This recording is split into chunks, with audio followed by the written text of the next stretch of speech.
আসসালামু আলাইকুম সবাইকে। আজকে আমরা আলোচনা করব হাইড্রোডাইনামিক্স নিয়ে। এই সাবজেক্টের প্রথম চ্যাপ্টার সেটা হচ্ছে kinematic of a fluid in motion বা kinematic of fluid in motion আর কি। তো হাইড্রোডাইনামিক্স টপিক চ্যাপ্টারটার ভিতরে বা সাবজেক্টটার ভিতরে এটা হচ্ছে মূলত ফ্লুইড ডাইনামিক্স একটা অংশ। ফ্লুইড ডাইনামিক্সে গ্যাস এবং লিকুইড দুইটা নিয়ে আলোচনা করা হয়, আর হাইড্রোডাইনামিক্সে লিকুইড নিয়ে আলোচনা করা হয় আর কি। তো প্রথম যে চ্যাপ্টারটা সেই চ্যাপ্টারটার ছোট্ট একটা থিওরি নিয়ে আলোচনা করব, আর টুকটাক বেসিক নিয়ে কথা বলবো আর কি আজকে ইন্ট্রো ক্লাস এই সাবজেক্টটার। তো প্রথম যে টপিক সেটা হচ্ছে express the velocity vector q as the equation q equal to r dot, এভাবে রিপ্রেজেন্ট করতে বলছে। তাহলে কিউ এর পরিচয়টা কি? সেটা হচ্ছে ভেলোসিটি ভেক্টর। এটা আমাদের পুরো চ্যাপ্টারের জন্য কাজে লাগবে। তো সেই ভেলোসিটি ভেক্টরকে রিপ্রেজেন্ট করলাম q equal to u plus b u i plus v j plus ডব্লিউ কে, যেখানে ইউটা হচ্ছে এই ভেলোসিটির এক্স অক্ষের কম্পোনেন্ট, ভিটা হচ্ছে এই ভেলোসিটির ওয়াই অক্ষের কম্পোনেন্ট, আর ডব্লিউটা হচ্ছে এই ভেলোসিটির জেড অক্ষের কম্পোনেন্ট। আর যেখানে এই আর ভেক্টরটা সেটা হচ্ছে position vector of a particular point, একটা ফ্লুইডের যে কোনো একটা কণা বা পার্টিকেল বলতে পারি আমরা, ঠিক আছে, যে কোনো একটা কণার পজিশন, সেই পজিশনটাকে রিপ্রেজেন্ট করার জন্য আমরা আর ভেক্টরটাকে ইউজ করি। এটাকে রিপ্রেজেন্ট করা হয় এক্স ওয়াই জেড আকারে। ক্লিয়ার? তো আমরা কিন্তু এভাবে জানি যে এরকম ভেক্টরগুলোকে ব্র্যাকেট দিয়ে, ফার্স্ট ব্র্যাকেট দিয়ে রিপ্রেজেন্ট করা হয় যে এক্স ওয়াই জেড, এভাবে রিপ্রেজেন্ট করা হয়। আবার এটাকে ইউ কমা ভি কমা ডব্লিউ সেভাবে রিপ্রেজেন্ট করা যাইতে পারে। তাহলে এবার আমরা এই যে থিওরিটা এটা প্রমাণ করার জন্য কাজ শুরু করি আর কি। ধরো এটা কোন একটা কণার গতিপথ, ঠিক আছে, সেই গতিপথের এখানে একটা পয়েন্ট আছে পি পয়েন্ট। পি পয়েন্টের স্থানাঙ্ক, পোলার স্থানাঙ্ক হচ্ছে আর কমা থিটা। এই পয়েন্টে যখন কোনো পার্টিকেল আসে তখন তার টাইমটা লাগতেছে টি পরিমাণের টাইম, তার টাইম লাগতেছে টি টাইম। এখান থেকে এই পার্টিকেলটা মুভ করে কিউ পয়েন্টে চলে আসছে। তাহলে এই জায়গায় তার পজিশন হচ্ছে আর প্লাস ডেল আর কমা থিটা প্লাস ডেল থিটা, ঠিক আছে। তো এখান থেকে যে এই পর্যন্ত আসলো, এই জায়গায় তার টাইম যেটা লাগছে, তার টাইমটা লাগছে এখানে এই টি তো আগে থেকেই ছিল, আবার এক্সট্রা লাগছে del t, plus del t পরিমাণ টাইম এখানে লাগলো, ডেল টি পরিমাণ টাইম এখানে লাগলো। তো আমরা এখন আরেকটা নতুন, এটা ধরো একটা মূল বিন্দু, মূল বিন্দুটাকে আমরা জিরো দিয়া মানে ও বিন্দুটাকে ও বিন্দু হিসেবে রিপ্রেজেন্ট করলাম। তাহলে মূল বিন্দু থেকে এই যে পি বিন্দু দেখতে পাচ্ছ, তার পজিশন ভেক্টরটাকে আমরা আর ভেক্টর দিয়ে ডিনোট করব।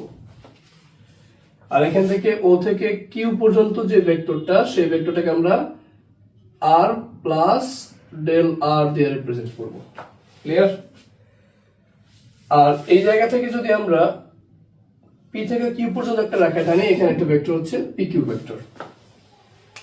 তো দেখো ও পি কিউ একটা ট্রায়াঙ্গেল তৈরি করছে। এখন আমরা জানি কি, এটা তো ভেলোসিটি ভেক্টর। ভেলোসিটি মানে কি? কোন একটা জায়গার ভেলোসিটিটার মানেটা কি? ভেলোসিটির মানে হচ্ছে ডিসপ্লেসমেন্টের হার বা rate of displacement, rate of the change of the displacement বা পরিবর্তনের হার, সরণের পরিবর্তনের হার। এক সেকেন্ডে কতটুকু সরণ হয়েছে সেটা বের করা মানে হচ্ছে ভেলোসিটি বের করা। তার মানে সরণের পরিবর্তনটাকে সময় দিয়ে ভাগ করলে আমরা ভেলোসিটির মানটা খুঁজে পাবো। ক্লিয়ার? তাহলে এখানে এই পি মানে পি বিন্দুটা থেকে পার্টিকেলটা কিউ বিন্দুতে চলে আসছে, তার মানে তার সরণ হচ্ছে পি থেকে কিউ পর্যন্ত। এই পুরা আর্ক বরাবর গেলে সেটা হচ্ছে দূরত্ব, কিন্তু আমরা কাজ করবো কি নিয়ে, ডিসপ্লেসমেন্ট নিয়ে বা সরণ নিয়ে। সেটা হচ্ছে পি থেকে কিউ পর্যন্ত সরলরৈখিক দূরত্ব। যদিও এই পি কিউ বিন্দুটা পি বিন্দুর খুবই কাছে, তখন এই বাঁকা রেখাটা বক্র মনে হবে না, ওটাও সোজাই মনে হবে। তারপরও সরণ মানে হচ্ছে ইনিশিয়াল পয়েন্ট থেকে ফাইনাল পয়েন্টের মধ্যবর্তী দূরত্ব। তো সেই দূরত্বটাকে আমার বের করতে হবে। এখন আমি তো জানতেছি ও থেকে পি পর্যন্ত, ও থেকে কিউ পর্যন্ত, আমার দরকার হচ্ছে পি কিউ ভেক্টরের মানটা। সেই পি কিউ ভেক্টরের মানটা এই ট্রায়াঙ্গেলটাকে ইউজ করে ভেক্টরের ত্রিভুজ সূত্র ব্যবহার করে বের করব। তারপরে সেই ভেক্টরের মানটাকে যদি আমি এই ডেল টি পরিমাণ টাইম দিই, কারণ এই পি থেকে কিউ পর্যন্ত আসার জন্য তার টাইম লাগছে ডেল টি, এখানে টাইম ছিল টি, এখানে t plus del t, that means এখান থেকে এই পর্যন্ত আসছে ডেল টি টাইমে। তো সেটাকে আমি ডেল টি দিয়ে ভাগ করলে তারপর আমি ভেলোসিটি পেয়ে যাব। তাহলে কিউ ইকুয়াল টু, সেটা হচ্ছে, আচ্ছা এইটা কিউ ইকুয়াল টু বের করার আগে আমি ওই কাজটা করে ফেলি, আমরা পি কিউ ভেক্টরের মানটা বের করে ফেলি। ফ্রম ত্রিভুজ ও P Q,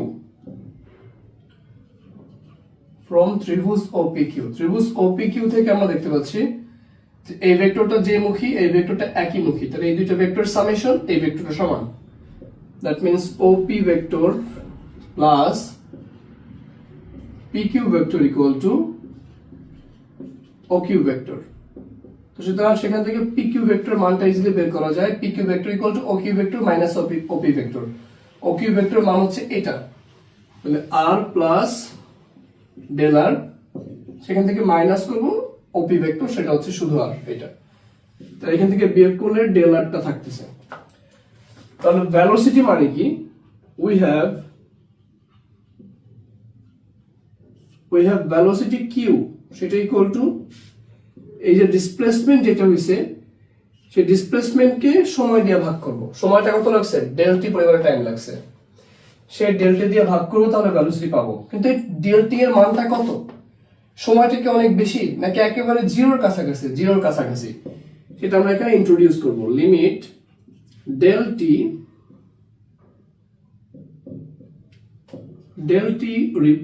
tends to zero. তাহলে ডেল টি এর মানটা টেন্ডস টু জিরো হয়ে গেলে তাহলে এই ডেল গুলো আর ডেল থাকে না, এগুলো ডি তে পরিণত হয়ে যায়। তাহলে এটা ইকুয়াল টু লিখতে পারবা d r divided by dt. কোন একটা মানকে টি দিয়ে ভাগ করলে, মানে একবার ডিফারেন্সিয়েট করলে, সেটাকে আমরা এটার উপরে ডট চিহ্ন দিয়ে রিপ্রেজেন্ট করতে পারি। আমরা জানি যে ফার্স্ট ডেরিভেটিভকে ডট দিয়ে রিপ্রেজেন্ট করা হয়, প্রাইম সাইন দিয়ে রিপ্রেজেন্ট করা হয়, আর অনেকভাবে করা হয়। বা টি দিয়ে ডিফারেন্সিয়েট করলে বা টি এর সাপেক্ষে ডিফারেন্সিয়েট করলে মোস্ট অফ দ্য কেসেস আমরা সেটাকে ডট দিয়ে রিপ্রেজেন্ট করি। তাহলে এটার মাধ্যমে কিন্তু q equal to r dot সেটা প্রমাণ হয়ে গেল। আর এটা হচ্ছে আমাদের সে আনুষঙ্গিক কিছু বেসিক জিনিসপাতি। আমরা এখানে আরেকটা ব্যাপার এখান থেকে দেখাই ফেলি, দেখি। আচ্ছা ওকে, তাহলে এখান থেকে আমরা এই যে velocity vector u, v and ডব্লিউ, এটা যে তিনটা কম্পোনেন্ট ইউ, ভি, ডব্লিউ, সেই তিনটা কম্পোনেন্টের মান বের করা শিখি আমরা। মানগুলো কি হবে সেটা এখানে লিখে দিই। তো এখানে ইউ এর মানটা হচ্ছে dx বাই ডিটি, এখানে ভি এর মানটা হচ্ছে dy বাই ডিটি, আর এখানে ডব্লিউ এর মানটা হচ্ছে dz বাই ডিটি। এটাও মাথায় রাখতে হবে আমাদের এই চ্যাপ্টারের কাজগুলো করার জন্য।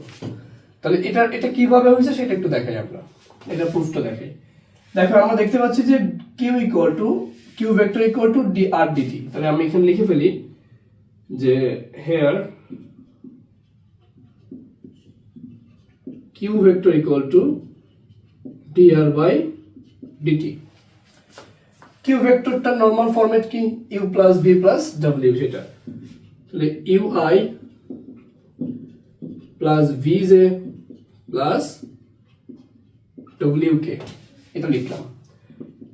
আর ডি ডিটি অফ আর ভেক্টরের পরিচয় কি, x i plus y j plus z k, ঠিক আছে। তাহলে এটাকে লেখা যায় এরকম যে dx dt into I vector plus dy dt j vector plus dz dt k vector। তাহলে এবার কম্পেয়ার করো এটার সাথে এটাকে। এই i এর যে সহগ সেটা u, আর এখানে i এর সহগ dx dt, সুতরাং u equal to dx by dt। আবার এখানে v এর কম্পোনেন্ট v, j এর কম্পোনেন্ট v, আবার এখানে j এর কম্পোনেন্ট dy by dt, এটা ইকুয়াল টু এটা। আবার এখানে w equal to dz by dt, এটা ইকুয়াল টু এটা। তাহলে এটা ছিল আমাদের একটা প্রমাণ, এটা পরীক্ষায় আসছে 2016 সালে আসছে এটা। আর এটা পড়তে গিয়ে আমরা এই চ্যাপ্টারটার বা হাইড্রোডাইনামিক্স এর শুরুতে যে চ্যাপ্টার আছে সেই চ্যাপ্টারে কয়েকটা ইম্পর্টেন্ট পয়েন্ট, কি হচ্ছে ভেলোসিটি ভেক্টর, এটা আমরা চিনলাম, এটাকে বলা হয়, এখানে লেখা আছে ভেলোসিটি ভেক্টর। আর হচ্ছে পজিশন ভেক্টর, x, এটা খুবই পরিচিত ম্যাথমেটিক্স স্টুডেন্টদের, x i plus y j plus z k. আর এখানে প্রত্যেকটা কম্পোনেন্টের মান বের করার জন্য ইউ এর ফর্মুলা এটা, ভি এর ফর্মুলা এটা, ডব্লিউ এর ফর্মুলা এটা। এই তিনটা জিনিস আমরা এখানে শিখলাম। এগুলো আমাদের পরবর্তী ক্লাসগুলোতে বা পরবর্তী টপিকগুলোতে কাজে লাগবে ইনশাআল্লাহ। তো আজকে এই পর্যন্তই। পরবর্তী ক্লাসে আমরা অন্যান্য থিওরি নিয়ে হাজির হবো ইনশাআল্লাহ।